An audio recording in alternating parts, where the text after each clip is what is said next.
नमस्कार, मैं हूं आपके साथ पलक शर्मा। आइए नजर डालते हैं फटाफट खबरों की ओर। शराब नीति के कथित घोटाले में दिल्ली के मुख्यमंत्री अरविंद केजरीवाल को फिलहाल कोई राहत नहीं है। मंगलवार को दिल्ली हाई कोर्ट ने अरविंद केजरीवाल की उच्च याचिका को खारिज कर दिया है, जिसमें उनकी गिरफ्तारी को चुनौती दी गई थी। अब केजरीवाल ने सुप्रीम कोर्ट का रुख किया है। हालांकि शीर्ष कोर्ट ने मामले में तत्काल सुनवाई से इंकार कर दिया। आलिया भट्ट अपनी अदाकारी के दम पर कई सालों से सिनेमा जगत में बेमिसाल काम कर रही है। अभिनेत्री की खूबसूरती, उनका अनोखा अंदाज और उनकी ही लाजवाब अदाकारी उन्हें सभी अभिनेत्रियों के बीच में सबसे अलग बनाती है। अब हाल ही में आलिया ने संजय लीला भंसाली की सीरीज हीरा मंडी के ट्रेलर की खूब प्रशंसा की और इसे उम्दा बताया है। केंद्रीय रक्षा मंत्री राजनाथ सिंह जहांगीराबाद स्थित अनाज मंडी में भाजपा प्रत्याशी डॉक्टर भोला सिंह के समर्थन में आयोजित जनसभा को संबोधित करने के लिए पहुंचे।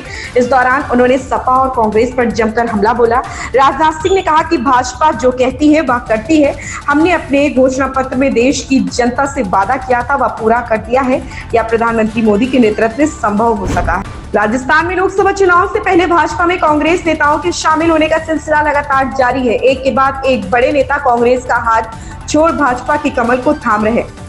इसी सिलसिले में बुधवार को कांग्रेस को जयपुर में बड़ा झटका लगा है। विद्याधर नगर से कांग्रेस के 2 बार प्रत्याशी रहे सीताराम अग्रवाल ने कई पार्षदों के साथ भाजपा की सदस्यता ले ली है। पिछली बार सावन में लालू प्रसाद यादव ने राहुल गांधी को घर पर बुलाकर मटन पार्टी दी थी, जिसकी खूब चर्चा हुई थी। अब चैत्र नवरात्र के दौरान तेजस्वी यादव और मुकेश साहनी एक साथ मछली पार्टी करते हुए नजर आ रहे हैं। अब यह भी चर्चा का विषय बना हुआ है कि इंडी गठबंधन ने भाजपा को एक मुद्दा दे दिया। अब इस बात की भी चर्चा जोरों पर है। तेजस्वी यादव ने अपने सोशल मीडिया पर एक वीडियो पोस्ट किया, जिसमें हेलीकॉप्टर के अंदर वीआईपी प्रमुख मुकेश साहनी एक साथ लंच कर रहे हैं।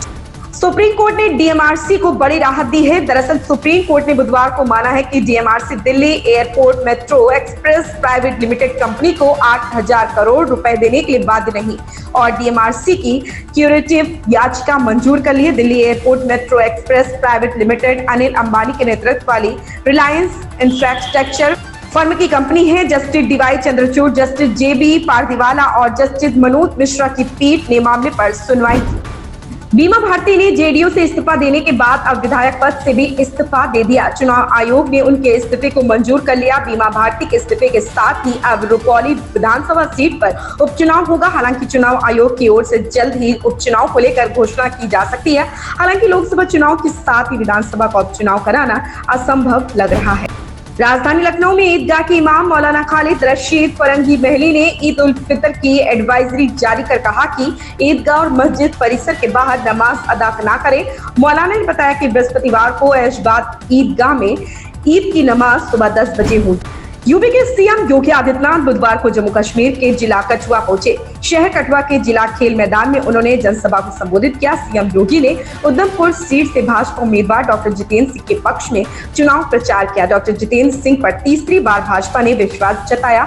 उन्होंने इस दौरान मोदी सरकारी उपलब्धियां भी गिनाई और कांग्रेस पर करारा जुबानी प्रहार किया। संसदीय क्षेत्र हमीरपुर से भाजपा प्रत्याशी केंद्रीय मंत्री अनुराग ठाकुर ने सीएम सुक्खू के भाजपा पर नोट के बलबूते सत्ता हथियाने की साजिशों के आरोप पर पलटवार किया। अनुराग ठाकुर ने कहा कि लोकतंत्र में वोट की बहुत कीमत है। समीरपुर स्थित अपने घर पर पत्रकारों के सवाल के जवाब में उन्होंने यह बात बताई है और कही है। उन्होंने कहा कि दावा किया है कि चुनाव में जनता अपना वोट विकास को देगी और तीसरी बार देश में मोदी की सरकार बनेगी। इन खबरों में बस इतना ही। बने रहें हमारे साथ।